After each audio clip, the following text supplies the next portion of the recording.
हम लोगों के सामने मेरा प्यारा बच्चा आज का जो टॉपिक है वो है केमिकल काइनेटिक्स। केमिकल काइनेटिक्स जो चैप्टर में डिस्कस कर रहा हूं उनमें से एक लास्ट टॉपिक के बारे में हम लोग डिस्कस करेंगे। वो टॉपिक बेसिकली है अरहेनस इक्वेशन पर बेस। अरहेनस इक्वेशन के अलावा हम कोलिजन थ्योरी के बारे में भी थोड़ा बहुत पढ़ेंगे और थोड़ा बहुत सीखने की कोशिश करेंगे। सर क्या होता है कोलिजन थ्योरी? कोलिजन थ्योरी का मतलब क्या होता है? एक चीज याद करो, हमने आपको केमिकल रिएक्शन के शुरुआत में एक बात बोली थी। हमने आपको ये बात बोली थी एक्चुअली में होता क्या है कि जो रिएक्टेंट होते हैं वो रिएक्टेंट पहले आपस में कोलाइड करते हैं, कोलाइड करके वो पहले प्रोडक्ट बनाते हैं। मतलब कोलिजन होना जरूरी है। उसी चीज को, उसी कॉन्सेप्ट को हम कोलिजन थ्योरी के तौर पे समझने की कोशिश करते हैं। आज की क्लास में जो हम लोगों को प्यारा बेटा पढ़ना है, चलिए उनके बारे में हम थोड़ा सा डिस्कस करते हैं। कुछ बेसिक बेसिक टर्म्स हैं, उन टर्म्स के बारे में हम लोग सीखेंगे। चलिए आज मैं मुद्दे की बात करता हूं कि आज का जो टास्क है वो एक्चुअली में क्या है। एक्चुअली में जो आज का टास्क है वो 3 टॉपिक है। कौन कौन से? पहला तो मेरा प्यारा बच्चा हम लोग पूरी कहानी सीखेंगे किसके बारे में? कोलिजन थ्योरी के बारे में सीखेंगे कि भाई कोलिजन थ्योरी का कॉन्सेप्ट क्या होता है, हर एक बात। दूसरी चीज हम सीखेंगे कि रिएक्शन का जो रेट होता है वो कैसे डिपेंड करता है टेम्परेचर पे। टेम्परेचर पे डिपेंडेंसी देखी जाएगी। आपने ये तो पढ़ा था, सभी लोगों को मालूम है कि भाई आप सब लोगों ने पढ़ा है कि जो रिएक्शन का जो रेट होता है वो बढ़ जाता है जैसे टेम्परेचर बढ़ाते हो। जो ये कहां पर पढ़ा था? जब फैक्टर पढ़ा रहा था वहां फैक्टर में मैंने बताया था कि जब टेम्परेचर बढ़ाते हो तो रिएक्टेंट की जो काइनेटिक एनर्जी होती थी वो काइनेटिक एनर्जी बढ़ जाती है। जब काइनेटिक एनर्जी बढ़ जाएगी तो ज्यादा नंबर ऑफ कोलिजन होंगे और प्रोडक्ट बनेगा। ऐसी कुछ थ्योरी सिखाई गई थी। लेकिन यहां पर हम थोड़े मैथमेटिकल एक्सप्रेशन और ग्राफिकल अप्रोच को सीखेंगे। दूसरा, रेट कांस्टेंट जो होता है वो टेम्परेचर पे कैसे डिपेंड करता है। रेट कांस्टेंट टेम्परेचर पर कैसे डिपेंड करता है, इस चीज को अरहेनस इक्वेशन के थ्रू समझाया जाता है। तो उसका जो मैथमेटिकल एक्सप्रेशन है और उसका जो ग्राफ है हम इसके बारे में सीखेंगे। तो जो आज हमारे सामने ये बेसिकली 3 टॉपिक ही चलेंगे। पहला कोलिजन थ्योरी, दूसरा रेट जो होता है वो टेम्परेचर पे कैसे डिपेंड करता है, और तीसरा रेट कांस्टेंट टेम्परेचर पे कैसे डिपेंड करता है। एक बात सभी लोग अच्छे से समझ लें, और वो समझने वाली चीज ये है मेरा प्यारा बेटा कि थोड़ा सा थ्योरेटिकल अप्रोच भी है, ध्यान देंगे चीजें समझ में आएंगी, लेकिन थोड़ा सा ध्यान देने की जरूरत है आज के लेक्चर में। चलिए शुरुआत करते हैं। सबसे पहले यहां पर अगर आप देख रहे होगे तो मेरे सामने एक हेडिंग है, इसे हम लोग बोलते हैं टेम्परेचर कोफिशिएंट। ये जो टेम्परेचर कोफिशिएंट की हेडिंग है वैसे उतना ज्यादा जरूरत पड़ता नहीं है। कभी कभी किताबों में रेफरेंस में टेम्परेचर कोफिशिएंट की हेडिंग लिखा है, लेकिन मैं अगर ये कहूं कि आप बोर्ड में या एनसीईआरटी में बहुत ज्यादा ये पूछा जाने वाला हिस्सा है तो नहीं। एक्चुअली में टेम्परेचर कोफिशिएंट बताता क्या है? आप लोगों को यह बात पता थी कि जब मैं रेट कांस्टेंट पढ़ा रहा था, जिन बच्चों को रेट कांस्टेंट के बारे में याद नहीं आ रहा है, रेट कांस्टेंट जिसे के से रिप्रेजेंट करते थे, और जिसे रेट कांस्टेंट नहीं समझ में आ रहा है, मैं उनको बता दूं कि आप लोगों ने पढ़ा था कि जो रिएक्शन का रेट होता था वो रिएक्टेंट के प्रोडक्ट पे डिपेंड करता था, और जैसे ही ये डायरेक्टली प्रोपोर्शनल साइन हटाते थे तब रेट कांस्टेंट निकल के आता था। यहाँ पे हम रेट कांस्टेंट की डिफिनेशन क्या बोलते थे? हम बोलते थे rate constant can be defined as rate of reaction, जब कंसंट्रेशन जो हो रिएक्टेंट का वो कितना ले ले, हम यूनिटी ले लें। ये बेसिक डिफिनेशन होती थी, पहली बात। दूसरी चीज मेरा प्यारा बच्चा, ये भी आप लोगों को मालूम था कि रेट कांस्टेंट की कैरेक्टरिस्टिक सिखाई गई थी, प्रॉपर्टी सिखाई गई थी।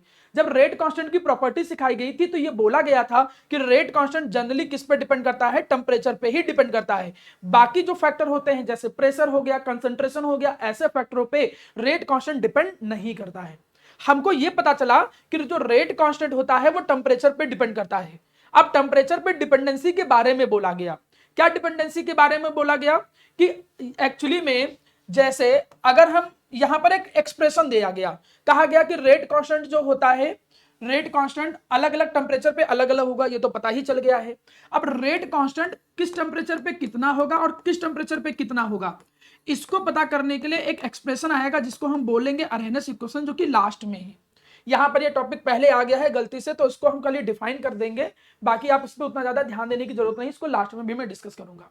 आप बस इतना समझो कि जो टेम्परेचर कोफिशिएंट होता है ये रेशियो होता है कि रेट कांस्टेंट जो है किसी भी टेम्परेचर पे रेट कांस्टेंट कितना है, और जब टेम्परेचर तुमने 10 डिग्री सेल्सियस बढ़ा दिया, तुमको ये तो पता है कि टेम्परेचर बढ़ाओगे तो रेट कांस्टेंट बढ़ेगा।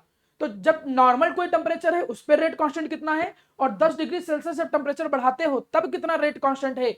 इसी रेशियो को हम लोगों ने एक नाम दिया जिसे हम लोग कहते हैं टेम्परेचर कोफिशिएंट। अब रेट कांस्टेंट कितना कितना बदलता है इस एक्सप्रेशन के बारे में जरूर हम डिस्कस करेंगे, जो कि आगे चल के आएगा, जिसे हम अरहेनस इक्वेशन बोलते हैं। कहा यह जाता है कि किसी भी रिएक्शन का जो रेट कांस्टेंट होता है, सॉरी टेम्परेचर कोफिशिएंट, वो 2 से लगभग 3 के आसपास होता है। मतलब अगर तुम 10 डिग्री सेल्सियस टेम्परेचर बढ़ाते हो, एक्चुअली में 10 डिग्री सेल्सियस टेम्परेचर बढ़ाते हो, तो रेट कांस्टेंट जो बढ़ के जाएगा वो या तो डबल हो जाएगा या डबल से थोड़ा ज्यादा बढ़ेगा। इसीलिए रेट कांस्टेंट जो होता है जब बढ़ेगा तो उससे टेम्परेचर कोएफिशिएंट की वैल्यू 2 या 3 के आसपास निकलेगी। अभी सभी बच्चों को टेम्परेचर कोएफिशिएंट के एक्सप्रेशन पे बहुत ज्यादा ध्यान देने की जरूरत नहीं है, क्योंकि ये टॉपिक हमें डिस्कस करना चाहिए था अरहेनेस इक्वेशन के बाद, लेकिन हमने यहां पर डिस्कस कर लिया है, कोई बात नहीं। आप अब ये मेन टॉपिक पे आइए, जो मेन मुद्दे की बात है। यहां पर प्यारा बेटा जो टॉपिक तुम देख रहे हो इसे हम जानते हैं किस नाम से? कोलिजन थ्योरी के नाम से जानते हैं। कोलिजन थ्योरी का कॉन्सेप्ट कहता क्या है? कोलिजन थ्योरी का कॉन्सेप्ट ये कहता है कि एक्चुअली में सबसे पहले जो रिएक्टेंट होते हैं, हमने कहा माना ये रिएक्टेंट R1 हो गया, ये रिएक्टेंट क्या हो गया मेरा प्यारा बच्चा? R2 हो गया। ये रिएक्टेंट पहले आपस में क्या करते हैं? कोलाइड करते हैं। सबसे पहले कोलिजन होगा। कभी भी जब मैं रिएक्शन की बात करूंगा, माना कहीं भी तुम रिएक्शन की बात करो, तो रिएक्शन होते समय पहले रिएक्टेंट जो होते हैं वो आपस में कोलाइड करते हैं। जब ये कोलाइड करेंगे तो बीच में क्रिएट होगा, क्या क्रिएट होगा? जिसे हम कहेंगे एक ट्रांजिशन स्टेज। एक ट्रांजिशन स्टेज क्रिएट होगी, और ट्रांजिशन स्टेज क्रिएट होने के बाद तब मेरा प्यारा बच्चा फाइनली क्या बनता है? प्रोडक्ट बनता है। ये बात नंबर 1 हुआ। सर ट्रांजिशन स्टेज क्या हुई? ट्रांजिशन स्टेज एक ऐसी स्टेज हुई जिस समय उसके अंदर प्रोडक्ट की भी प्रॉपर्टी है और रिएक्टेंट की भी प्रॉपर्टी है। इसको एक सिंपल भाषा में ऐसे समझो कि माना हम नॉर्मल सब्जी या सब्जी बना रहे हैं, तो जो नॉर्मल इंग्रेडिएंट लेके चलते हैं स्टार्टिंग में, तो बीच में सब्जी बनाने के फाइनल रिजल्ट से पहले बीच में एक ऐसी कंडीशन आती है जिसमें हर चीज की अलग अलग आपको अपीयरेंस महसूस होगी, आप उसको फील कर सकते हो। सब्जी आपको अलग अलग कच्ची महसूस होगी, मसाला आपको अलग अलग महसूस होगा, वो प्रॉपर मिक्स होकर एक तरीके से फाइनल सब्जी क्रिएट नहीं हुई है। बिल्कुल वैसा ही रिएक्टेंट जब प्रोडक्ट बनाते हैं तो बीच में एक ट्रांजिशन स्टेज आती है। एक ऐसी स्टेज आती है जिस समय उसके अंदर रिएक्टेंट की भी प्रॉपर्टी है और प्रोडक्ट की भी प्रॉपर्टी है। उस ट्रांजिशन स्टेज को ही हमने यहां पर एक नाम दिया है, उसको हम लोग अभी आगे चल के एक वर्ड बोलेंगे, उसे क्या कहा करेंगे? एक्टिवेटेड कॉम्प्लेक्स नाम दिया करेंगे। तो एक छोटा सा आइडिया, आपको एक बड़ा सा सिंपल सा छोटा सा आइडिया क्लियर होना चाहिए कि प्रोडक्ट बनते कैसे हैं रिएक्टेंट से। रिएक्टेंट पहले एक दूसरे के पास में आते हैं, वो आपस में कोलाइड करते हैं, कोलाइड करके पहले एक ट्रांजिशन स्टेज क्रिएट करते हैं, ट्रांजिशन स्टेज क्रिएट करने के बाद वो फाइनली प्रोडक्ट बनाते हैं। ये हुई बात नंबर 1 कोलिजन थ्योरी का। अब दूसरी बात कि क्या रिएक्टेंट आएंगे, कोलाइड करेंगे और प्रोडक्ट बन जाएगा? नहीं, ऐसा भी नहीं है कि रिएक्टेंट आए, कोलाइड किए, प्रोडक्ट बन गया। उसके लिए कुछ बेसिक कंडीशन उसको फॉलो करनी पड़ेगी। कोई भी रिएक्टेंट, पहले ध्यान दीजिएगा, कोई भी रिएक्टेंट जो है वो कोलाइड कर रहे हैं, कोई भी रिएक्टेंट जो है वो आपस में कोलाइड कर रहे हैं और कोलाइड करके वो प्रोडक्ट बनाए, इसके लिए सबसे पहले मेरा प्यारा बच्चा कुछ नेसेसरी कंडीशन जरूरी है। एक ऐसा कोलिजन रिएक्टेंट का जिससे वो प्रोडक्ट बना सकते हैं, उस कोलिजन को हम कहते हैं इफेक्टिव कोलिजन। हमने कहा कि माना भाई कोई भी 2 रिएक्टेंट हमने ले लिया, हमने कहा ये 2 रिएक्टेंट है, ये आपस में आए, कोलाइड किए। जरूरी नहीं कि बस कोलाइड किए, टच किए और प्रोडक्ट बन जाएगा ना जी, वो कोलिजन इफेक्टिव होना चाहिए। अगर इफेक्टिव कोलिजन होगा केवल और केवल तभी प्रोडक्ट बनेगा। एक बात समझ लीजिए, अगर कोलिजन जो होता है वो इफेक्टिव होगा, अगर कोलिजन जो होगा वो इफेक्टिव कोलिजन होगा, केवल तभी ट्रांजिशन स्टेज बनेगी, केवल तभी क्या बनेगा? एक्टिवेटेड कॉम्प्लेक्स बनेगा, और केवल तभी मेरा प्यारा बच्चा क्या होगा? ट्रांजिशन स्टेज बनेगी।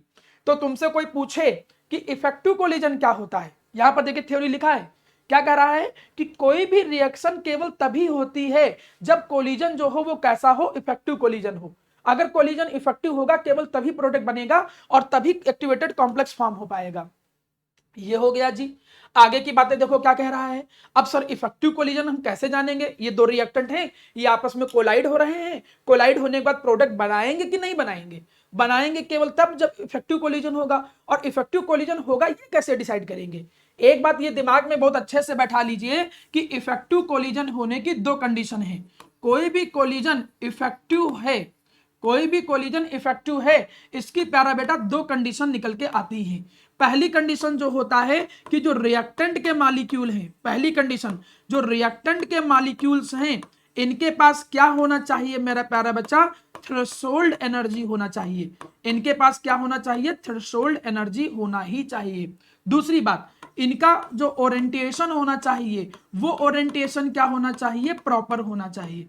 ये जो ओरिएंटेशन है ये प्रॉपर होना चाहिए। अब इन दोनों शब्दों को समझाता, तुमसे कोई बोले कि कोलिजन इफेक्टिव हो, तुमसे कोई बोले कि प्रोडक्ट बनाने के लिए इफेक्टिव कोलिजन करने की जो बेसिक कंडीशन है, जो बेसिक पैरामीटर है, वो क्या क्या है। माइक बंद करिए जिसका ऑन हो। वो कौन कौन से दो बेसिक पैरामीटर और दो बेसिक फैक्टर चाहिए कोलिजन को इफेक्टिव बनाने के लिए। तो दो होते हैं। पहला कि इन जो रिएक्टेंट कोलाइड कर रहे हैं उनके पास थ्रेशोल्ड एनर्जी होनी चाहिए। अच्छा, ये थ्रेशोल्ड वर्ड तुम लोगों ने कभी सुना होगा क्लास 11th में। क्लास 11th में क्या सुना था, इसको फोटो इलेक्ट्रिक इफेक्ट में पढ़ा था कि भाई किसी भी रे की, जो रे ऑफ लाइट आ रहा है, किसी भी रे ऑफ लाइट की वो मिनिमम एनर्जी, जो भी रे ऑफ लाइट आ रहा है उसकी वो मिनिमम एनर्जी जिसपे प्रोडक्ट, सॉरी, किसी भी रे ऑफ लाइट की वो मिनिमम एनर्जी जिससे मेटल से इलेक्ट्रॉन निकल पाए, उस मिनिमम एनर्जी को हम क्या नाम देते थे मेरा प्यारा बच्चा, थ्रेशोल्ड एनर्जी कहते थे फोटो इलेक्ट्रिक इफेक्ट में। यहां पर थ्रेशोल्ड एनर्जी किसको कहा गया, एक एग्जांपल के तौर पे मैं बोलूं, माना मैंने कहा ये रिएक्टेंट R1 है, ये रिएक्टेंट R2 है। अब इसके पास कुछ एनर्जी है, कुछ एनर्जी इसके पास है, उस एनर्जी से ये कोलाइड किए, कोलाइड करने पे ये एक्टिवेटेड कॉम्प्लेक्स नहीं बना पाए, ये एक्टिवेटेड कॉम्प्लेक्स नहीं बना पाए, एक बीच की जो इंटरमीडिएट स्टेज थी उसको वो नहीं बना पाए। अब जब नहीं बना पाए तो हम कहेंगे कि इनके पास थ्रेशोल्ड एनर्जी नहीं है।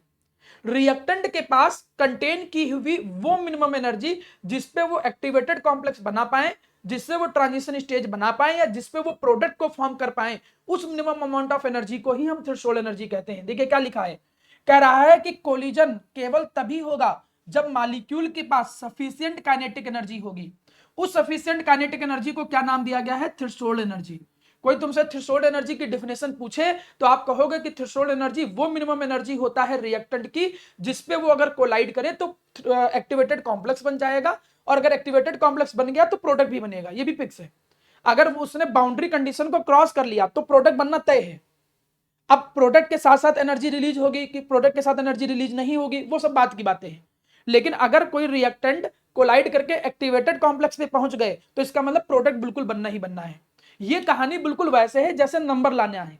आप लोगों को माना IIT क्रैक करना है या नीट क्रैक करना है तो एक मिनिमम नंबर है, वो मिनिमम नंबर जिसको लाना ही लाना है उस एग्जाम को क्रैक करने के लिए, वो जो मिनिमम नंबर आपको लाना है वो एक्टिवेटेड कॉम्प्लेक्स की वैल्यू समझ लो।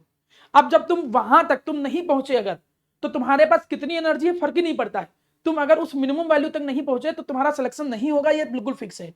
बिल्कुल वैसे यहां पर भी है, एक ऐसी एनर्जी, एक ऐसी स्टेज है एक्टिवेटेड कॉम्प्लेक्स जिसको रिएक्टेंट अगर क्रॉस नहीं करेंगे तो वो प्रोडक्ट नहीं बना पाएंगे। तो यहां पर कहा क्या गया, यहां पर यह कहा गया कि अगर तुमसे कोई बोले कि थ्रेशोल्ड एनर्जी होता क्या है, तो तुम बोलोगे कि थ्रेशोल्ड एनर्जी वो मिनिमम एनर्जी होता है, वो मिनिमम एनर्जी होता है किसी भी रिएक्टेंट की, किसी भी रिएक्टेंट की वो मिनिमम एनर्जी होता है एट विच, जिस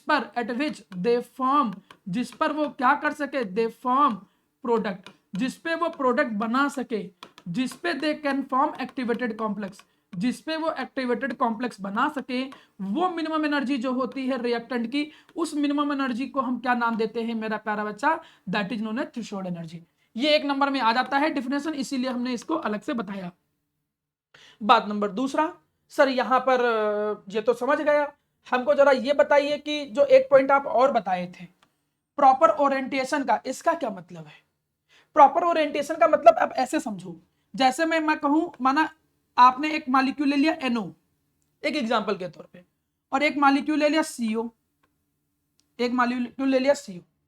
अब माना तुमको कोई प्रोडक्ट बनाना है, ये समझाने के लिए खाली बता रहा हूं।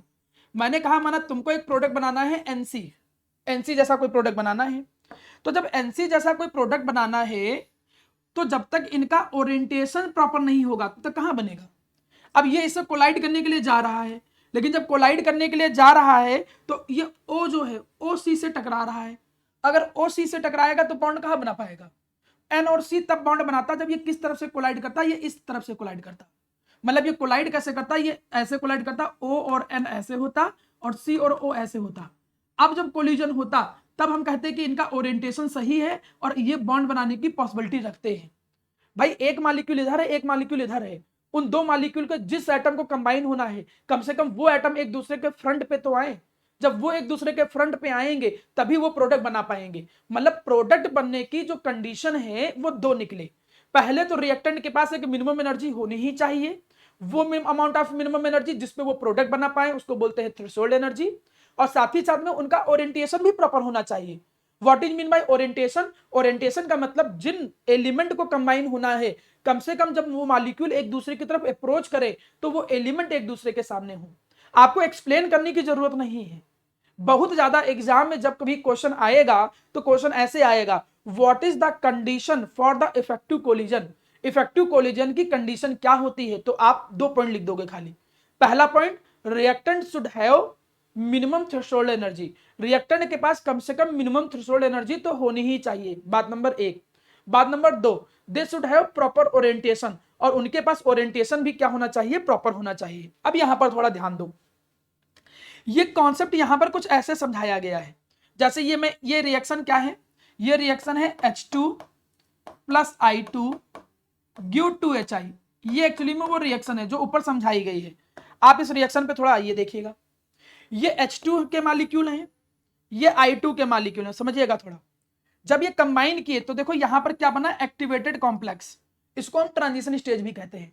इस समय इसके अंदर रिएक्टेंट की भी प्रॉपर्टी है, अभी इसके अंदर क्या है? प्रोडक्ट की भी प्रॉपर्टी है, और तब जाके प्रोडक्ट बनेगा। हुआ क्या कि पहले ये आपस में कोलाइड किए, कोलाइड करके ये सब आपस में जुड़ गए, और जुड़ने के बाद देखो ये यहां से ब्रेक होगा, ये यहां से ब्रेक हुआ। जब यहां से ब्रेक हुआ तो देखो एक HI और एक HI, तो देखो यही रिएक्शन तो है, H2 और I2 के मॉलिक्यूल कंबाइन करके HI बना रहे हैं। पूरा इतना डिस्कशन करने के बाद आपको 2-4 पॉइंट क्लियर हो जाने चाहिए अब तक। पहली बात, हम आपको पढ़ा क्या रहे हैं? हम आपको पढ़ा रहे हैं कोलिजन थ्योरी। कोलिजन थ्योरी कहता क्या है? कोलिजन थ्योरी ये कहता है कि रिएक्टेंट आपस में टकराने के बाद कोलाइड करके प्रोडक्ट बनाते हैं, और वो प्रोडक्ट तभी बना सकते हैं जब कम से कम 2 कंडीशन वो फॉलो करें। पहला, रिएक्टेंट के पास एक मिनिमम एनर्जी होनी चाहिए, काइनेटिक एनर्जी, जिसको कहते हैं थ्रेशोल्ड एनर्जी। दूसरा, जो रिएक्टेंट कोलाइड कर रहे हैं इनका ओरिएंटेशन भी क्या होना चाहिए? प्रॉपर। और जब रिएक्टेंट इन 2 कंडीशन को फॉलो करते हैं तो पहले कोलाइड करके बनाते हैं एक्टिवेटेड कॉम्प्लेक्स, जो कि एक इंटरमीडिएट स्टेज है, जिस समय रिएक्टेंट ने प्रोडक्ट की दोनों की प्रॉपर्टी होती है, और फिर जाके फाइनली प्रोडक्ट बनता है। उम्मीद करता हूं इतना पॉइंट आपको समझ में आया होगा। अब इसके आगे बढ़ते हैं, थोड़ा ध्यान दीजिए। अब यहां पर कुछ छोटे छोटे एक एक नंबर की डिफिनेशन वाले टर्म्स आए, कुछ ऐसे वर्ड आए हैं जिनमें से कुछ शब्दों को तो मैं सिखा चुका हूं। जैसे कौन कौन से शब्द मैं सिखा चुका हूं? अगर आप यहां पर देखें तो एक वर्ड में आपको बताया हूं थ्रेशोल्ड एनर्जी, ध्यान दीजिए। एक वर्ड मैंने आपको बताया है कि भाई ये थ्रेशोल्ड एनर्जी क्या होता है, जिसको डिफिनेशन प्रॉपर लिखनी हो तो आप एक बार देख सकते हो। थ्रेशोल्ड एनर्जी वो मिनिमम एनर्जी होता है, किसका? रिएक्टेंट मॉलिक्यूल का, जो उनके पास होना चाहिए, किस लिए? In order to undergo effective collision, effective collision करने के लिए, जिससे प्रोडक्ट जो हो पाए वो बन पाए, वो मिनिमम एनर्जी जो रिएक्टेंट का होता है उसे कहते हैं थ्रेशोल्ड एनर्जी। बात नंबर 1। बात नंबर 2, अगला पॉइंट आया एक्टिवेटेड कॉम्प्लेक्स, ये भी हमने बताया था। एक्टिवेटेड कॉम्प्लेक्स में होता क्या है कि जो रिएक्टेंट के मॉलिक्यूल होते हैं ये आपस में कंबाइन करके थोड़ा सा रीअरेंज करते हैं। कब? जब उनको थ्रेशोल्ड एनर्जी मिल जाता है। थ्रेशोल्ड एनर्जी मिल जाने के बाद वो एक्टिवेटेड कॉम्प्लेक्स बनाते हैं। एक्टिवेटेड कॉम्प्लेक्स एक ट्रांजिशन स्टेट है, यही हमने बोला था। ये एक ऐसी ट्रांजिशन स्टेज है जिसमें उनके अंदर पार्शियल रिएक्टेंट का करेक्टर होता है और पार्शियल प्रोडक्ट का करेक्टर होता है। ये दोनों पॉइंट हमने सिखा रखे हैं। तीसरा पॉइंट, यहां पर एक हेडिंग है जिसे कहते हैं अच्छा ये भी सिखा चुका हूं, effective collision. Effective collision reactant का एक ऐसा कोलिजन है जिसपे वो प्रोडक्ट बना पाए या जिसपे वो एक्टिवेटेड कॉम्प्लेक्स बना पाए, उसे हम कहते हैं इफेक्टिव कोलिजन। चौथा पॉइंट, एक और वर्ड आया जिसे कहते हैं कोलिजन फ्रीक्वेंसी, इसको हम जेड से रिप्रेजेंट करते हैं कभी कभी। हाँ जी लिखा है, आप जेड से लिखोगे। कोलिजन फ्रीक्वेंसी क्या है? अगर मैं यूनिट वैल्यूम लेके चलूं, मैं कहूं कि एक यूनिट वैल्यूम इतना है, अब इस यूनिट वैल्यूम के अंदर रिएक्टेंट हैं, अब ये रिएक्टेंट कितने कोलिजन कर रहे हैं, इसी नंबर ऑफ कोलिजन को ही हम कहेंगे कोलिजन फ्रीक्वेंसी। कितने रिएक्टेंट, टोटल नंबर ऑफ कितने कोलिजन हो रहे हैं per unit volume, per unit volume, per unit time. एक यूनिट वैल्यूम में यूनिट टाइम के अंदर कितने टोटल कोलिजन हो रहे हैं, उसी को कहते हैं मेरा प्यारा बच्चा कोलिजन फ्रीक्वेंसी। ये 4 डेफिनेशन जो है, चारों डेफिनेशन समझ लीजिए। मैंने पहले बोला है कि न्यूमेरिकल अप्रोच के साथ साथ थोड़ी सी थ्योरेटिकल अप्रोच है, क्या क्या डेफिनेशन में आता है वो टर्म आपको याद होने चाहिए। चलिए, ये चारों टर्म में डिस्कस कर चुका हूं, बस एक नया वर्ड था कोलिजन फ्रीक्वेंसी, वो मैं आपको बता दिया हूं। अब मैं आता हूं आगे। अब ये ग्राफ थोड़ा समझो, ये ग्राफ क्या रिप्रेजेंट करता है। मैं देखता हूं कि एग्जाम में ज्यादातर ग्राफ ही पूछा जाता है जब आता है ये क्वेश्चन। चलिए ग्राफ को थोड़ा समझाता हूं, ये ग्राफ रिप्रेजेंट क्या करता है। अगर मैं इस ग्राफ को समझाने की कोशिश करूं तो देखो ये कह क्या रहा है। इधर पे ये एनर्जी है, आप पोटेंशियल एनर्जी भी बोल सकते हो। थोड़ा समझिएगा, दो ग्राफ अलग अलग हैं। इन दोनों ग्राफ में अगर देखा जाए, इन दोनों ग्राफ में देखा जाए तो यहां से शुरू हुआ तो एक ग्राफ यहीं पे रुक गया, तो दूसरा ग्राफ थोड़ा नीचे तक आया है, इसके नीचे तक आया। देखिए डिफरेंस है। ये दोनों ग्राफ में से एक है एंडोथर्मिक रिएक्शन का, एक है एंडोथर्मिक रिएक्शन का और एक है एक्सोथर्मिक रिएक्शन का। ग्राफ जरूर याद रखिएगा क्योंकि मैंने देखा है कि ग्राफ पर बेस्ड क्वेश्चन बहुत बन जाते हैं आजकल। ठीक है, अब ये ग्राफ रिप्रेजेंट क्या करता है, कैसे समझेंगे इसको, थोड़ा ध्यान से समझिए। थोड़ा यहां पर ध्यान से दीजिएगा, समझ में आ जाएगा आपको क्या है। मैंने आपसे ये कहा कि यहां पे हमने कहा कि रिएक्टेंट के पास ये मिनिमम एनर्जी है। सुनो, मिनिमम एनर्जी है। यहां पे एक वर्ड और आता है, मैं उस शब्द को लिख दूं जिससे आपको पहले एक टर्म समझ में आए। एक डिफिनेशन और होता है जिसे हम कहते हैं एक्टिवेटेड कॉम्प्लेक्स। एक डिफिनेशन और होता है जिसे हम कहते हैं एक्टिवेटेड कॉम्प्लेक्स हो गया, एक्टिवेशन एनर्जी। एक डिफिनेशन और अच्छे से याद कर लो जिसे हम लोग क्या कहते हैं, एक्टिवेशन एनर्जी। इस शब्द को थोड़ा ध्यान से समझिएगा कि भाई एक्टिवेशन एनर्जी क्या होता है, what is mean by activation energy. Activation energy की डिफिनेशन भी बहुत पूछी जाती है। इसको रिप्रेजेंट कैसे करते हैं, ई ए से, स्मॉल ई और यहां पर ए लिख देते हैं। एक्टिवेशन एनर्जी नाम से पता चल रहा है जो एक्टिवेट कर दे, रिएक्टेंट को एक्टिवेट कर दे। हमने कहा, एक इसको समझने के लिए ऐसे समझो, हमने कहा कि ये दो रिएक्टेंट हैं, इनके पास 2-2 जूल एनर्जी है, 2 जूल इसके पास है, 2 जूल इसके पास है।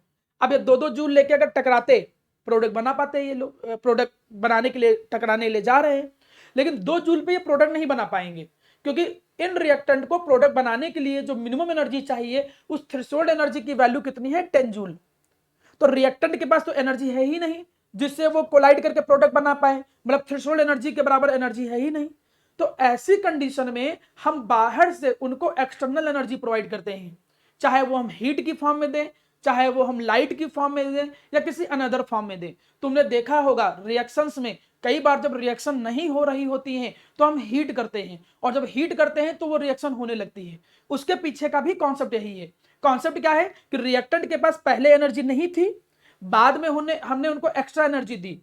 जब मैंने उनको एक्स्ट्रा बाहर से एनर्जी दी, इतनी एनर्जी उनको बाहर से दे दी कि जिससे इनकी एनर्जी कितनी हो गई, थ्रेशोल्ड के बराबर हो गई। और अब वो एक्टिवेशन एनर्जी मतलब अब उनकी एनर्जी जो है वो थ्रेशोल्ड के बराबर हो गई, अब वो प्रोडक्ट बना सकते हैं। तो जो बाहर से एनर्जी दी गई है उसको कहते हैं एक्टिवेशन एनर्जी। एक्टिवेशन एनर्जी का मतलब जो एक्टिवेट कर दे। डिफिनेशन पे थोड़ा ध्यान दीजिएगा। एक्टिवेशन एनर्जी जो होता है ये होता है अमाउंट ऑफ एक्सटर्नल एनर्जी, ये होता है amount of external energy given to the reactants, जो हम क्या देते हैं, रिएक्टेंट्स को प्रोवाइड करते हैं। Eight which so they could form, जिससे वो क्या बना सकें, they could form activated complex, जिससे वो क्या बना सके, एक्टिवेटेड कॉम्प्लेक्स बना सके, या फिर हम कह सकते हैं जिससे वो क्या बना सके, प्रोडक्ट बना सके। उस बाहर से दी जाने वाली एनर्जी को बोलते हैं एक्टिवेशन एनर्जी। अब यहां पे समझ में आएगा, थोड़ा ध्यान दो। मैंने कहा कि ये रिएक्टेंट की शुरू में एनर्जी है, ये रिएक्टेंट की शुरू में एनर्जी है, ठीक है जी। अब अगली चीज देखिएगा। बाकी बच्चों स्क्रीन प्रॉपर दिख रही है, एक लोग कोई बता दो स्क्रीन दिख रहा है प्रॉपर, ठीक है। हमने कहा कि ये रिएक्टेंट की शुरू की एनर्जी है जी, ये रिएक्टेंट की शुरू की एनर्जी है। अच्छा, ये है एक्टिवेटेड कॉम्प्लेक्स, ये पॉइंट हम यहां पर रिप्रेजेंट कर रहे हैं जिसे हम कहते हैं एक्टिवेटेड कॉम्प्लेक्स। एक बात समझना, एक्टिवेटेड कॉम्प्लेक्स जो होता है वो अनस्टेबल स्टेज है, उस जगह पे एनर्जी मैक्सिमम होती है। जब पीछे वर्ड देखा होगा तो शायद ये शब्द देखा हो कहीं पे, मैक्सिमम एनर्जी। भाई अभी उसके अंदर रिएक्टेंट की भी प्रॉपर्टी है, प्रोडक्ट की भी प्रॉपर्टी है, ना तो वो प्रॉपर रिएक्टेंट है ना तो वो प्रॉपर प्रोडक्ट है, मतलब सबसे अनस्टेबल कंडीशन में तो वही है। और हमेशा मैं जब भी केमिस्ट्री पढ़ाते हुए आया हूं एक बात जरूर सिखाया हूं मैंने आपको कि जो जितना अनस्टेबल होता है उसके अंदर उतनी ही ज्यादा एनर्जी होती है। मतलब जो ट्रांजिशन स्टेज होती है वो उस पूरे रिएक्शन कोऑर्डिनेट के अंदर, रिएक्शन कोऑर्डिनेट का मतलब जो रिएक्शन हो रहा है उस पूरी रिएक्शन प्रोसेस के अंदर ट्रांजिशन स्टेज सबसे अनस्टेबल टाइम है। और उस अनस्टेबल स्टेज के समय उस समय वहां की एनर्जी सबसे ज्यादा होगी। तो तुम देख रहे हो, अगर मैं पोटेंशियल एनर्जी की फॉर्म में रिप्रेजेंट करूं, मैं यहां पोटेंशियल एनर्जी की फॉर्म में रिप्रेजेंट करूं, और ये क्या है, डायरेक्शन ऑफ रिएक्शन, या कई जगह पे लिखा होता है रिएक्शन कोऑर्डिनेट लिखा होता है। रिएक्शन कोऑर्डिनेट का मतलब रिएक्शन कितनी हुई है, अभी स्टार्ट हुई है, रिएक्टेंट है, ट्रांजिशन स्टेज, फिर प्रोडक्ट, वो रिएक्शन की स्टेज बताएगा। तो शुरू में देखो रिएक्टेंट थे, अब रिएक्टेंट के पास इतनी एनर्जी थी, एक्टिवेटेड कॉम्प्लेक्स बनाने के लिए इतनी एनर्जी चाहिए। क्या हमको कोई बता सकता है एक्टिवेटेड कॉम्प्लेक्स बनाने के लिए रिएक्टेंट के पास जो मिनिमम एनर्जी चाहिए उसको कहते क्या है? Threshold energy. और एनर्जी तुम किधर रिप्रेजेंट कर रहे हो? वाई एक्सिस में। तो ये जो पॉइंट है वो है एक्टिवेटेड कॉम्प्लेक्स बनाने के लिए एनर्जी, मतलब ये है ईटी, मतलब थ्रेशोल्ड एनर्जी को रिप्रेजेंट कर रहा है। माना कोई एक ग्राफ बना के दे दे ऐसा, और ग्राफ बनाने के बाद कहे कि इस पॉइंट का नाम दे दे ए, और कहे बताओ ये ए पॉइंट क्या रिप्रेजेंट कर रहा है, तो तुम कहोगे कि ए पॉइंट जो है वो थ्रेशोल्ड एनर्जी को रिप्रेजेंट कर रहा है। यहां पर ध्यान दो मृदुल, वो ए पॉइंट जो है वो क्या रिप्रेजेंट कर रहा है? थ्रेशोल्ड एनर्जी को रिप्रेजेंट कर रहा है, क्योंकि उस समय एनर्जी रिएक्टेंट की वो मैक्सिमम एनर्जी जिसमें प्रोडक्ट बना पाए, तो वो मिनिमम एनर्जी मतलब इतने पे ही वो प्रोडक्ट बना पाएगा, उसी पे एक्टिवेटेड कॉम्प्लेक्स बनता है। तो इस एनर्जी को बोलते हैं थ्रेशोल्ड एनर्जी। और ये जो स्टेज है इसको क्या कहते हैं? Activated complex. अब आगे की चीज समझिएगा, हमने कहा कि रिएक्टेंट के पास शुरू में केवल इतनी एनर्जी थी, ई आर के बराबर रिएक्टेंट की एनर्जी। इनके पास इतनी एनर्जी है ही नहीं कि प्रोडक्ट बना पाए, थ्रेशोल्ड के लिए इनको यहां पे जाना चाहिए। तो हम इनको क्या प्रोवाइड करेंगे? हम इनको बाहर से एनर्जी प्रोवाइड करेंगे। तो बाहर से ये तुमने जो ये एनर्जी प्रोवाइड की, कितनी प्रोवाइड की? इतनी। ये जो इतनी एनर्जी तुमने बाहर से प्रोवाइड की है इसको हम क्या नाम देंगे? ई ए नाम देंगे। इसे क्या कहेंगे? Activation energy. और एक्टिवेशन एनर्जी जब मिल गई उसको, रिएक्टेंट के पास पहले एनर्जी कम थी, कम होने के बाद देखो ये एक्टिवेशन एनर्जी बन गया। जब उसको एक्टिवेशन एनर्जी मिल गया, उसके मिलने के बाद उसने एक्टिवेटेड कॉम्प्लेक्स बनाया और प्रोडक्ट बना ले गया। अब तुम ग्राफ देख रहे हो, एक ग्राफ यहां तक पहुंचा और एक ग्राफ यहां तक पहुंचा। ये ग्राफ रिप्रेजेंट करता है इंडो को और ये रिप्रेजेंट करता है एक्सो को। कैसे? थोड़ा ध्यान दो, यहां पे रिएक्टेंट की एनर्जी देखो कितनी है, इतनी है। यहां पे देखो जो फाइनल है, फाइनल एनर्जी कितनी है? इतनी है। मतलब जितनी एनर्जी पहले थी, सुनना सभी लोग ध्यान दो, जितनी एनर्जी पहले थी फाइनली उससे ज्यादा एनर्जी है। जितनी एनर्जी पहले थी शुरू में, फाइनली उससे ज्यादा एनर्जी है। तो किसी के पास ज्यादा एनर्जी कब होगी? जब वो एनर्जी एब्जॉर्ब किया होगा ना प्रोसेस के दौरान। हम बीच प्रोसेस की बात ही नहीं कर रहे हैं कि एनर्जी लूज किया, गेन किया, प्रोसेस में क्या हुआ, डजंट मैटर। हम इनिशियल और फाइनल पॉइंट की बात कर रहे हैं। शुरू में एनर्जी कम थी, बाद में एनर्जी ज्यादा है। तो किसी के पास एनर्जी ज्यादा कब होती है? जब वो एब्जॉर्ब करता है। मतलब ये ग्राफ जो है वो किसका है? ये ग्राफ है इंडोथर्मिक का। जब कभी भी इंडोथर्मिक का ग्राफ बनाए तो रिएक्टेंट से ऊपर ही कर रोक लेना, ठीक है। और जब रिएक्टेंट से नीचे तक करवाया, मतलब देखो रिएक्टेंट की एनर्जी इतनी है और फाइनल जो प्रोडक्ट आया है उस प्रोडक्ट के पास एनर्जी रिएक्टेंट से भी कम है। भाई मेरे पास एनर्जी पहले ज्यादा थी, अब एनर्जी कम हो गई, तो मैंने लूज ही तो किया होगा। और जब लूज किया होगा मतलब वो कर्व किसका होगा? एक्सोथर्मिक प्रोसेस का होगा। मतलब ये जो ग्राफ है वो ग्राफ किसका है? एक्सोथर्मिक रिएक्शन का है। ऐसे ही ग्राफ बना के क्वेश्चन वो डायरेक्ट पूछते हैं।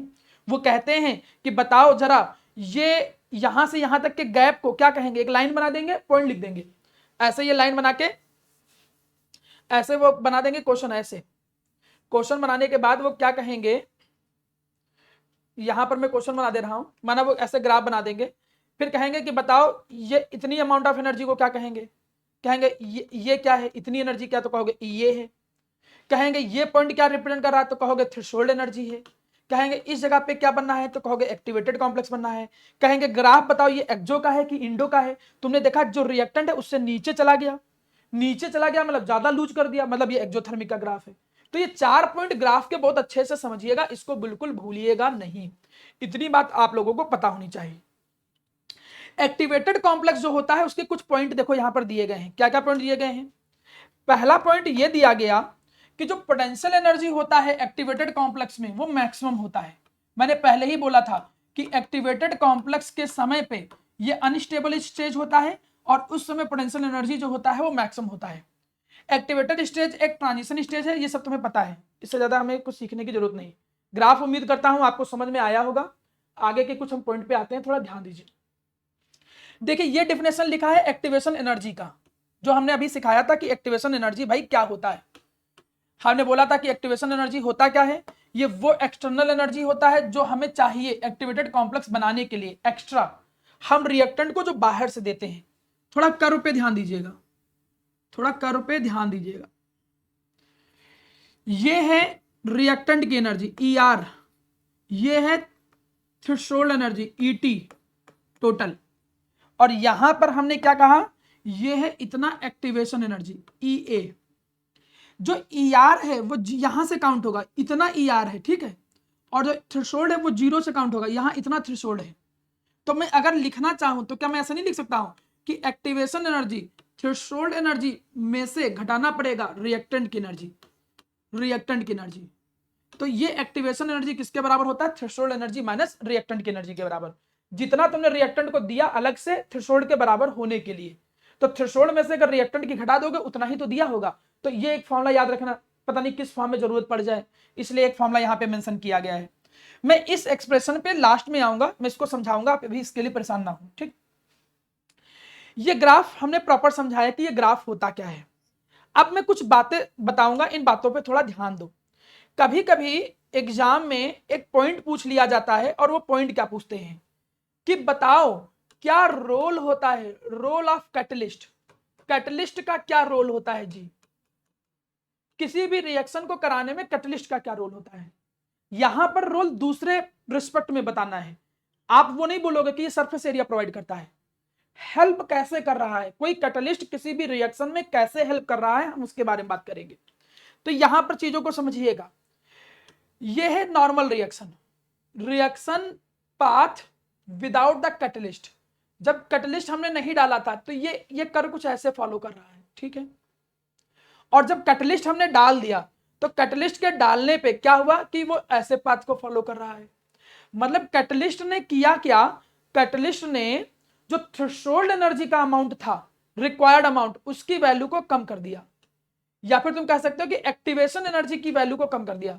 जब कैटलिस्ट नहीं है तब एक्टिवेशन एनर्जी ज्यादा चाहिए, और जब कैटलिस्ट होता है तो एक्टिवेशन एनर्जी की कमी हो जाती है, तब उतनी रिक्वायरमेंट नहीं होती है। अब क्यों, हो सकता है इफेक्टिव कोलिजन कराने के लिए कैटलिस्ट ने कोई मदद की हो, may be surface area provide किया हो या कुछ भी प्रोवाइड किया हो। लेकिन एक पॉइंट आपको ये याद रहना चाहिए कि जो कैटलिस्ट होता है, अगर कैटलिस्ट हम डालेंगे तो जो रिक्वायर्ड एक्टिवेशन एनर्जी है वो कम लगेगा, फिर तुम्हें थ्रेशोल्ड के बराबर पहुंचने के लिए, प्रोडक्ट बनाने के लिए कम एनर्जी एक्स्ट्रा देनी पड़ेगी। तो कोई पूछे कि रोल क्या होता है कैटलिस्ट का, तो आप बोलोगे कि जो कैटलिस्ट होते हैं वो क्या करते हैं, वो लोअर्स, वो कम कर देते हैं, lowers the value of activation energy. जो एक्टिवेशन एनर्जी की वैल्यू रिक्वायर्ड होती है, जो भी एक्टिवेशन एनर्जी की वैल्यू रिक्वायर्ड होती है, उस वैल्यू को वो क्या कर देते हैं, कम कर देते हैं। ये मेन एक्टिवेशन एनर्जी का रोल है, ये मेन एक्टिवेशन एनर्जी का कॉन्सेप्ट है। इतनी चीज अच्छे से दिमाग में बैठा के रखिएगा। अब जब इतनी बात तुमने पढ़ा, चलिए एक चीज और सिखा देता हूं, फिर आगे बढ़ता हूं। अब हमारे सामने आया है जिसे हम कहते हैं अरहेनस इक्वेशन। अरहेनस इक्वेशन क्या है, मैंने पहले ही इस क्लास में बता रखा है कि अरहेनस इक्वेशन रेट कांस्टेंट और टेम्परेचर के बीच में एक रिलेशन है। ये देखिए इक्वेशन है। अरहेनस एक साइंटिस्ट थे जिन्होंने क्या किया, इन्होंने सबसे पहले रेट कांस्टेंट और टेम्परेचर के बीच में एक रिलेशन दिया, ए ई की पावर माइनस ई अपॉन आर टी। अच्छा जी, अब इसमें कौन क्या चीज है, सबसे पहले यहां पर ए जो है, उस ए को हम बोलते हैं कांस्टेंट। इस कांस्टेंट को नाम दिया गया फ्रीक्वेंसी फैक्टर, या अरहेनस फैक्टर भी कहते हैं, दो नाम है, या तो फ्रीक्वेंसी फैक्टर कह सकते हो या अरहेनस फैक्टर कह सकते हो। ई क्या है, ये तो फंक्शन है, आपको मालूम है, जैसे साइन एक्स होता है वैसे एक्सपोनेंशियल एक फंक्शन है। ई क्या है, ई पता है तुम्हें, ई जो है वो है एक्टिवेशन एनर्जी। आर यहाँ पे क्या है, आर वही गैस कांस्टेंट की वैल्यू, और टी यहाँ पर क्या है, टेम्परेचर। अरहेनस ने सबसे पहले एक एक्सप्रेशन ये दिया। अब हमको जो डिजायर्ड एक्सप्रेशन है, जो हमको चाहिए होता है, वो एक्सप्रेशन कुछ ऐसा चाहिए होता है। तो चलिए मैं इसको डिराइव करके थोड़ा समझा देता हूं, देखिएगा, ध्यान दीजिएगा। सबसे पहले आप क्या करोगे, taking log taking log on both side, हमने क्या किया, दोनों तरफ लॉग ले लिया। चलिए लॉग ले लिया, ln के इक्वल टू ln ए ई की power minus E A upon R T. चलो दोनों तरफ लॉग ले लिया, अच्छी बात है भाई। ये बेस ई वाला है। अभी लॉग की प्रॉपर्टी लगा देता हूं, तो ln के इक्वल टू, देखिए जो मल्टीप्लाई होते हैं वो प्लस में आ जाता है, आपको मालूम है, तो ये क्या आ जाएगा, ln ए प्लस ln ई की power minus E A upon, ठीक है। अब एक बात समझना सभी लोग, थोड़ा ध्यान दीजिएगा यहाँ पे, ये जो ln e है, इस ln को थोड़ा ध्यान दो, इसको थोड़ा समझो। ln का मतलब होता है लॉग बेस e, इसका मतलब होता है लॉग बेस e, और यहां पर क्या लिखा है, e की power minus E A upon R T. ठीक, आपको एक लॉग की प्रॉपर्टी, देखिए यहां पे जो हमने लॉग की प्रॉपर्टी लगाई है वो कौन सी लगाई है, log x into y equal to log x plus log y, हमने ये प्रॉपर्टी लगाई है जी। अब यहां पे ध्यान दो, जो भी पावर में होता है वो आपको, अब 12th में हो तो इतनी प्रॉपर्टी आती होंगी, वो आगे आ जाएगा, तो आगे आएगा तो यहाँ क्या आएगा, माइनस का ई अपन आर टी लॉग ई और बेस ई। एक चीज आपको पता होना चाहिए, अगर बेस की वैल्यू और ये वैल्यू सेम होती है तो उसका जो आंसर आता है वो कितना आता है, 1। अगर हम ये लिख दें लॉग 10, लॉग 10 की वैल्यू 1 क्यों होती थी, क्योंकि यहां बेस 10 होता था, लॉग बेस 10 विद 10 इसकी वैल्यू कितनी होती है, 1 होती है। ये लॉग की प्रॉपर्टी है सारी। लॉग की प्रॉपर्टी क्या होता है, लॉग ए विद बेस ए, इसकी वैल्यू कितनी होती है, 1, ये लॉग की प्रॉपर्टी है। तो लॉग की प्रॉपर्टी में अगर लॉग ई विद बेस ई है तो उसकी वैल्यू कितनी आएगी, 1। लॉग 10 विद बेस 10 वैल्यू कितनी आएगी, 1। तो यहां पे इतनी वैल्यू 1 आ जाएगी, यही हम यहां पर अप्लाई करेंगे। देखो कैसे, ln के इक्वल टू ln ए, इसको आगे भेज दिया तो आगे आ जाएगा तो माइनस ई अपन आर टी, और ln ई आएगा, और ln ई की वैल्यू कितनी होती है, 1। आपको मालूम है ln ई की वैल्यू कितनी होती है, 1। तो इतनी चीज आपको पता होनी चाहिए कैसे आया है। अब आगे बढ़ते हैं जी, हम लेकिन ln में काम नहीं करते हैं, हम जो काम करते हैं वो बेस 10 में काम करते हैं। बेस 10 में कन्वर्ट करने का तरीका क्या है, कन्वर्जन फैक्टर 2.303 लॉग बेस 10 के equal to 2.303 log base 10 A minus का E A upon R T. अब यहां पर डिवाइड कर दो 2.303 से, तो क्या आया, लॉग बेस 10 के इक्वल टू लॉग बेस 10 ए। जब सबको डिवाइड करोगे तो ये कट जाएगा, ये भी कट जाएगा, और किससे डिवाइड किया, 2.303 से डिवाइड किया। चलो भाई तुमने डिवाइड कर दिया, डिवाइडेड बाई आर टी। चलो ये आ गया यहां तक।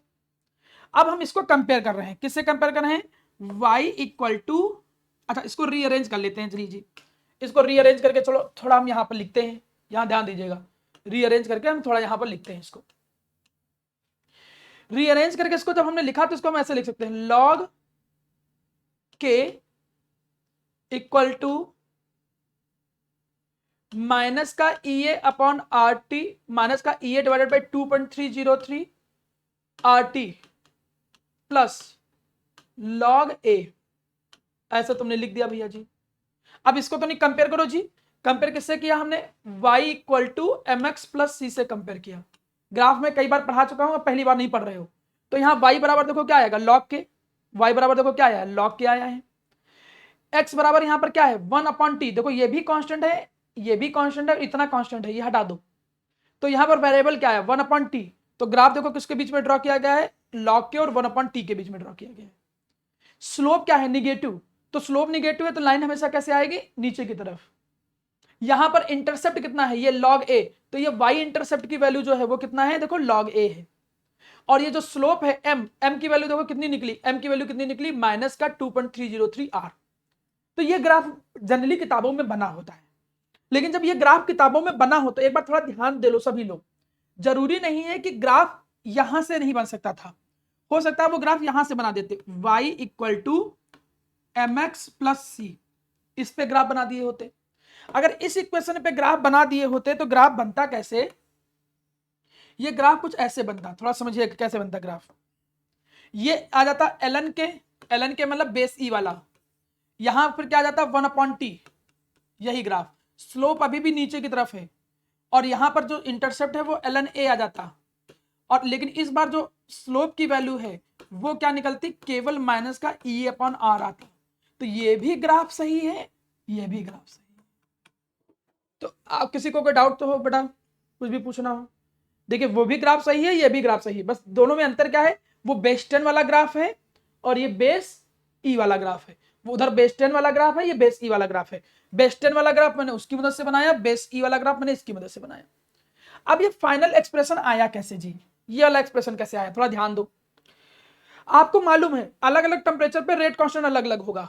तो हमने कहा कि भाई जब टेम्परेचर माना T1 था, हमने कहा यहां लिख दिया log K1।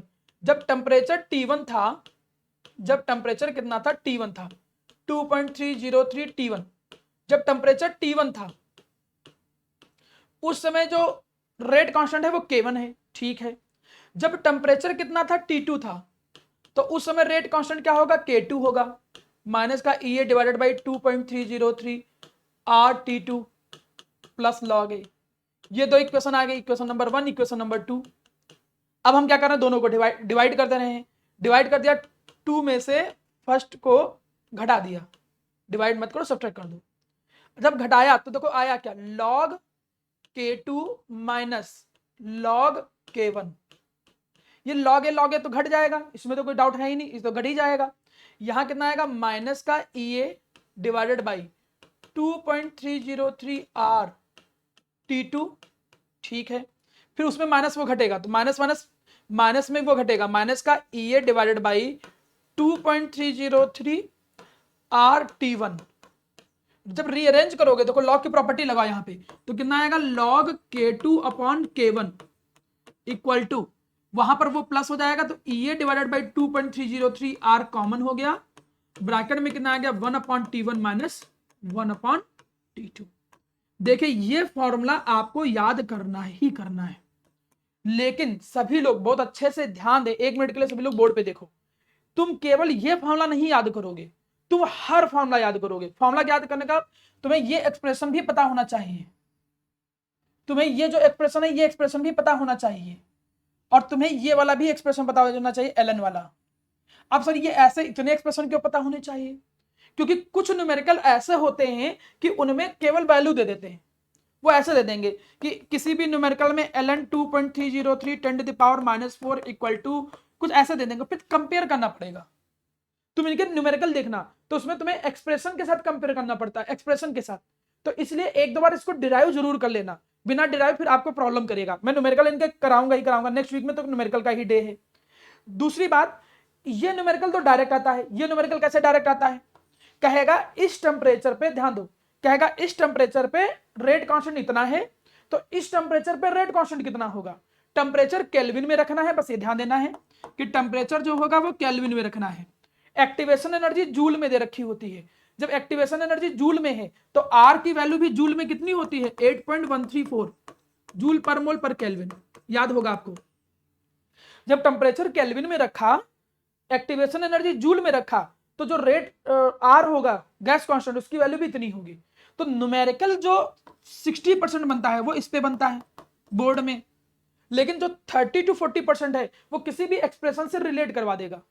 तो अरहेनस इक्वेशन वाला ये जो हिस्सा है, इतना हिस्सा तो सब लोगों को पता होना चाहिए। एक बार इसको देख लीजिए, आप ग्राफ बनाना जरूर आपको आना चाहिए, आपको प्रैक्टिस में सारी चीज रिदम में रहनी चाहिए। बाकी मैं अब अगले टास्क पे आता हूं, थोड़ा सा हिस्सा बचा है 10 मिनट का लेक्चर, फिर आपका ये चैप्टर कंप्लीट हो जाएगा। चैप्टर कंप्लीट हो जाने के बाद मैं मंडे से केवल और केवल न्यूमेरिकल की प्रैक्टिस करूंगा। न्यूमेरिकल में पहले 3 चैप्टर की प्रैक्टिस कराऊंगा, सॉल्यूशन, इलेक्ट्रोकेमिस्ट्री और केमिकल काइनेटिक्स। मैं ये जानना चाहता हूं कि शुरुआत कहां से करें, केमिकल काइनेटिक्स से कि सॉल्यूशन से?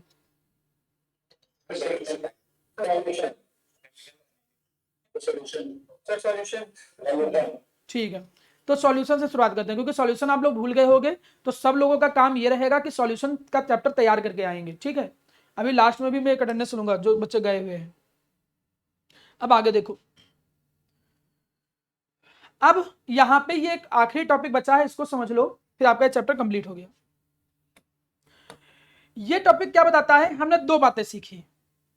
क्या क्या बातें सीख ली, यहां पर हमने सीखा कि रेट कांस्टेंट जो है वो टेम्परेचर पे कैसे डिपेंड करता है। तो हमने देखा कि रेट कांस्टेंट टेम्परेचर पे डिपेंड करता है अरहेनस इक्वेशन के अकॉर्डिंग, और अरहेनस इक्वेशन कहता है K = A e की पावर -EA/RT। वो सीधे सीधे ये कहता है, बात खत्म। अब दूसरा यहां पर क्वेश्चन है कि टेम्परेचर जो है वो रेट रिएक्शन पे कैसे डिपेंड है। मतलब दो चीजें हैं, रेट कांस्टेंट टेम्परेचर पे और दूसरा rate of reaction, rate of reaction temperature पे कैसे डिपेंड है। एक तो थ्योरेटिकल चीज तो तुम लिख ही सकते हो दो लाइनें कि जितना ज्यादा टेम्परेचर होगा उतना ज्यादा काइनेटिक एनर्जी होगी, उतना ज्यादा कोलिजन होगा, उतनी जल्दी प्रोडक्ट बनेगा, ठीक। एक तो तुम ये लिख ही सकते हो। दूसरी बात यह है कि यहां पे डिपेंडेंसी एक ग्राफिकल अप्रोच से समझाई गई। कहा गया, देखिए एक बात तो तुम लोगों को बहुत अच्छे से मालूम है कि टेम्परेचर बढ़ाएंगे तो रेट ऑफ रिएक्शन क्या होगा। बताइए, टेम्परेचर बढ़ाने पे रेट ऑफ रिएक्शन क्या होगा। सभी लोगों को पता है, टेम्परेचर बढ़ाते हैं तो रेट ऑफ रिएक्शन बढ़ता है, ये सबको मालूम है।